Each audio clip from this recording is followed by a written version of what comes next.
Afternoon, জয় গোপাল বন্দে মাতরম তরফ থেকে শুরু করছি 12 biology fourth semester ecology B10 ecology section B থেকে প্রশ্নটা। এটা আইএসসি সিবিএসসি এবং কাউন্সিলের ইম্পর্টেন্ট প্রশ্নের মধ্যে একটা। শুরু করছি। জীববৈচিত্র্য হটস্পট নির্ণয়ের দুটি শর্ত উল্লেখ করো। শর্ত লেখার আগে আমি একটুখানি ওটা বলে নিই। সিআই কনজারভেশন ইন্টারন্যাশনালের সংস্থার তালিকা অনুসারে ওয়ার্ল্ডের 34টা হটস্পট আছে। পৃথিবীর 34টা হটস্পট নাম জানা দরকার নেই, জাস্ট এখানে এটা বললাম।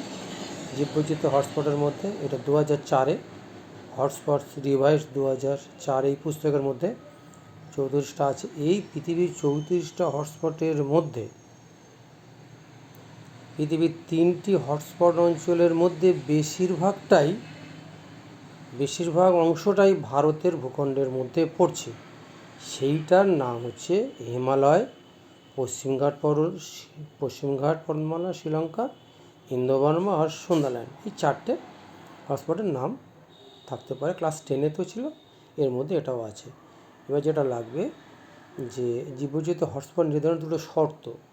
আগের ভিডিওতে শর্ত দুটো প্রশ্নটা ছিল, কিন্তু উত্তরটা এই জায়গাটা দেওয়া আছে। বলছি শর্ত যে ব্রিটিশ বিজ্ঞানী নরম্যান মায়ার্স 1988 সালটার সঙ্গে আমি একটু পরিচিত আছি। 1987 স্কুলে বাসন্তী স্কুলে চাকরি করেছিলাম। তাহলে সেই সময় যে পড়াশুনো করেছিলাম, তাদের ছেলে যে পড়ানো পড়েছিলাম, এখন কতটা চেঞ্জ হয়ে এখন এগুলো 2014 সালের পরে এটা এর মধ্যে ঢুকেছে। এর মধ্যে যাই হোক, 1988-এ দি এনভায়রনমেন্টাল যে নামক যে পত্রিকা, যেটা সেখানে বায়োডাইভার্সিটি হটস্পট কথাটি প্রথম ব্যবহার করা হয়। তাহলে মায়ার প্রথমেই বায়োডাইভার্সিটি কথাটা প্রচলন করেন। হটস্পট হওয়ার শর্ত কী? হটস্পট হওয়ার প্রাথমিক শর্ত হলো এন্ডেমিজম হতে হবে, অর্থাৎ যে অঞ্চলের কথা বলা হচ্ছে সেখানকার সব প্রজাতিই যেন প্রাথমিকভাবে স্থানীয় প্রজাতি, ওইখানকার প্রজাতি হয় এবং সেখান থেকে তার উৎপন্ন হয়েছে সেই প্রজাতিটা। এইটা একটা মেন পয়েন্ট থাকতে হবে। সেকেন্ড পয়েন্ট হচ্ছে অন্য কোনো অঞ্চল থেকে প্রজাতির অনুপ্রবেশ ঘটিয়ে প্রজাতির সংখ্যা বৃদ্ধি হটস্পট হওয়ার পূর্ব শর্ত হবে না। কোনো জায়গায় আমার যদি ওখানে কোনো প্রজাতি না থাকে, অন্য জায়গাতে এনে সেটা পূরণ করা যাবে না। এই দুটো বললে নাম্বার হবে, কিন্তু লেটেস্ট যেটা এইটা লিখলে নাম্বার বেশি পাবে। যেটা যে কনজারভেশন ইন্টারন্যাশনাল সিআই সংখ্যা স্বীকৃত মিটার মেইর বই হটস্পট রিভাইজ 2004।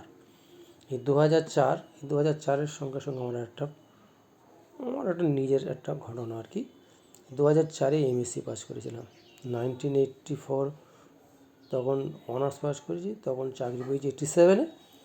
আর 2004-এ আবার ওখানে ডিস্ট্যান্স এডুকেশন থেকে প্রথম আমরা জিওলজির ব্যাচ, যাকে এই 2004-এর সঙ্গে একটুখানি বলে ফেললাম, যাকে হটস্পট রিভাইজ 2004। কত সায়েন্স হচ্ছে ডায়নামিক, সবসময় পরিবর্তন, কত কী সিলেবাসের মধ্যে ঢুকে, সুতরাং আপডেট না হলে পড়ানো খুব মুশকিল। 2004 অনুযায়ী জীববৈচিত্র্যের হটস্পট স্বীকৃতি পাওয়ার জন্য দুটি বিশেষ শর্ত তুলে ধরা হয়েছে। কী সেটা? হটস্পট অঞ্চলে অন্তত 1500 সংবহন কলা মানে কি? যেটা তোমার হচ্ছে জাইলেম এবং ফ্লেম। জাইলেম আগে বলেছি জল সংবহন করে, ফ্লেম খাবার সংবহন করে। এন্ডেমিক উদ্ভিদ প্রজাতির অস্তিত্ব থাকতে হবে। আর কি? এই অঞ্চলে আদি বাসিন্দাদের যারা ওখানে থাকতো ওই অঞ্চলের মধ্যে, তাদের প্রাথমিক বনাঞ্চল, সেখানে অন্তত যে 100% ছিল তার মধ্যে 70% প্রজাতি যেন লুপ্ত হয়ে গেছে, অর্থাৎ 70% লুপ্ত হয়ে গেছে প্রজাতি, তাহলে 30% ওখানে আছে। সেই সময় ওই অঞ্চলটাকে হটস্পট হিসেবে গণ্য করা হবে।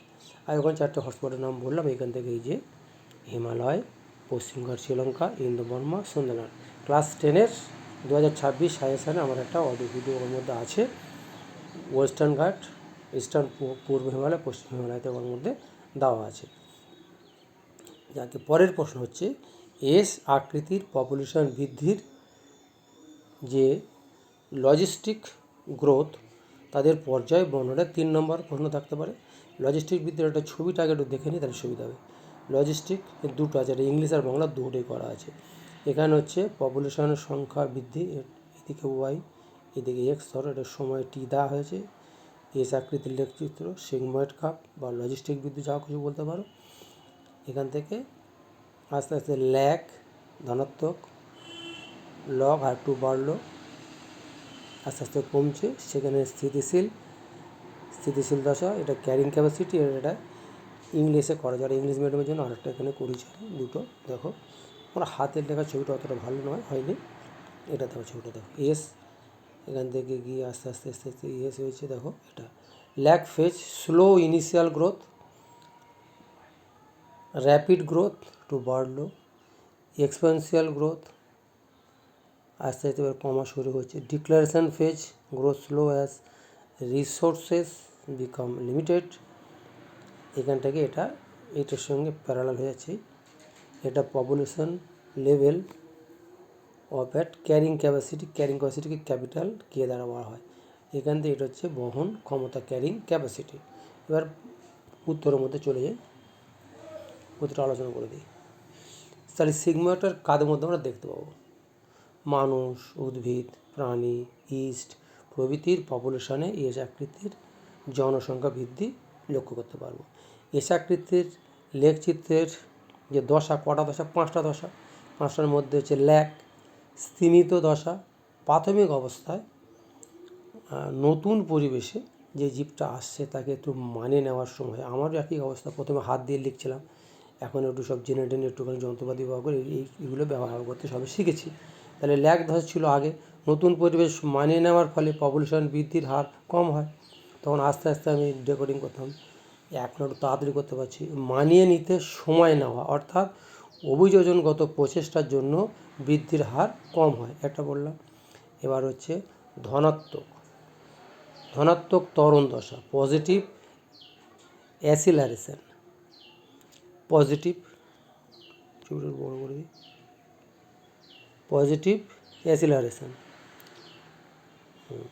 অনুকূল পরিবেশে মানিয়ে নেওয়ার ফলে পপুলেশনে জীব সদস্যরা তারা বংশ বিস্তার তাদের ল্যাগের থেকে একটু বেশি হলো, ল্যাগে কম ছিল, মানিয়ে নিচ্ছিল, এটা মানানো হয়ে গেছে, এবার আস্তে আস্তে এটা তুলনায় বেশি হলো। এবার লগ, এক্সপোনেনশিয়াল, দ্রুত বৃদ্ধি, মানিয়ে নিচ্ছে দেরি হচ্ছে, মানিয়ে নিয়েছে একটু বাড়ছে, এইবারে লগে হচ্ছে দ্রুত বৃদ্ধি হচ্ছে। অনুকূল পরিবেশে সফলভাবে মানিয়ে নেওয়ার ফলে পপুলেশনের সদস্যরা দ্রুত বংশবিস্তার করতে থাকে, সদস্য সংখ্যা তাহলে সর্বাধিক বৃদ্ধি ঘটে। এবার ঋণাত্মক, মাইনাস আসছে, নেগেটিভ অ্যাসিলারেশন ফেজ, পপুলেশনের এবারে যখন দেখো কী হচ্ছে, পপুলেশনে জীব সম্প্রদায় বেশি হয়েছে, তাহলে বেশি হলে তাহলে কী হবে, সেখানে এবার গেলে সেখানে খাদ্য, তার বাসস্থান, সেখানে একটু গণ্ডগোল দেখা দেবে, তাদের মধ্যে অভাব দেখা দেবে, শুরু করবে। তখন বৃদ্ধির হারটা তখন কী হবে, যে লগ দশা অপেক্ষা তখন কম হবে, অর্থাৎ এই সময় মৃত্যুহার একটু বেশি হবে। মৃত্যুহার জন্মহারের তুলনায় যদি বেশি হয় তখন এটা নেগেটিভ হয়ে গেল, সেটা এখানে দেখান। তারপর স্থিতিশীল, এখানে স্থিতিশীল দশা যেটা স্টেবল স্টেজে তখন কী হবে, দেখো এখানটা জন্মহারটা এখানটা বেশি আছে, মৃত্যুহারটা এখানে কোথায় গেল, এই সময় মৃত্যুহার জন্মহারের তুলনায় বেশি হয়েছে। এবারে দুটো একসঙ্গে সমান হয়ে যাবে, জন্মহার আর মৃত্যুহারটা প্রায় সমান, অর্থাৎ বৃদ্ধির হার শূন্য। বৃদ্ধির হার শূন্য মানে জন্মহার মৃত্যুহার যদি আমার সমান হয়ে যায় তখন বৃদ্ধির হারটা শূন্য হচ্ছে, এই জন্য বৃদ্ধির হার শূন্য, আর জন্মহার মৃত্যুহারটা প্রায় সমান হওয়ায় পপুলেশনের সাম্যাবস্থা চলে আসলো, স্টেবিলিটি চলে আসছে। এই দশাটি এক্স অক্ষের প্রায় সমান্তরালে থাকে, এক্স অক্ষের প্রায় এটা সমান্তরালে যাচ্ছে, সমান্তরালভাবে থাকে, এটাকে সাম্যাবস্থা বলা হচ্ছে। এই অবস্থাকে বলা হয় আসিমটোট, আসিমটোট বলা হয়। এই অবস্থা নির্দিষ্ট পপুলেশনের উপস্থিত সর্বাধিক জীবসংখ্যক, মানে এই জায়গায় সর্বাধিক জীবসংখ্যক ওই পপুলেশনের বহন ক্ষমতা বা ধারণ ক্ষমতা, ক্যারিং ক্যাপাসিটি, ধারণ ক্ষমতা বা বহন ক্ষমতা, এখানে সর্বাধিক জীবসংখ্যা, এইটার মধ্যে সর্বাধিক জীবসংখ্যা এইখানে আছে, এই জন্য বলে ক্যারিং ক্যাপাসিটি। এখান থেকে একটা বেশ সূত্র দেওয়া আছে, এস আকৃতির বৃদ্ধির সমীকরণ, এখান থেকে অনেক সময় নিটে এখান থেকে অঙ্কটঙ্ক দেওয়া থাকে। ডিএন বাই ডিটি সমান আর এন, 1 মাইনাস এন বাই কে, এইটাকে আমি যদি অন্যভাবে লিখতে পারি ডিএন বাই ডিটি, কেটা এখন চলে গেল, কে মাইনাস এন বাই কে, যেখানে ডিএন ডিটি বাই টি, টি সময়ে পপুলেশনের বৃদ্ধির হার হচ্ছে ডিএন বাই ডিটি, টি এটা একটু বলে দিলে হয়ে যাবে। এন হচ্ছে পপুলেশনের আকৃতি, তার সাইজটা বলা হলো এন, এই এনটা। আর কে হচ্ছে পপুলেশনের ধারণ ক্ষমতা, এই যে ধারণ ক্ষমতা, এই যে অংশটা ধারণ ক্ষমতা বা ক্যারিং ক্যাপাসিটি, আর আর হচ্ছে বায়োটিক পোটেনশিয়াল। তাহলে biotic potential, carrying capacity, N পপুলেশনের আকৃতি, টি সময় পপুলেশনের বৃদ্ধির হার, টোটাল এই ছবিটা এখান থেকে আঁকলে হয়ে গেল। সবাইকে ধন্যবাদ জানাই। তোমরা এইটা ভালো করে স্ক্রিনশট মারো, মেরে ভালো করে লেখো, নামাতে পারলে 70% নামাতে পারলে 3 নম্বর পুরো পাবে। সবাইকে ধন্যবাদ জানিয়ে শেষ করছি।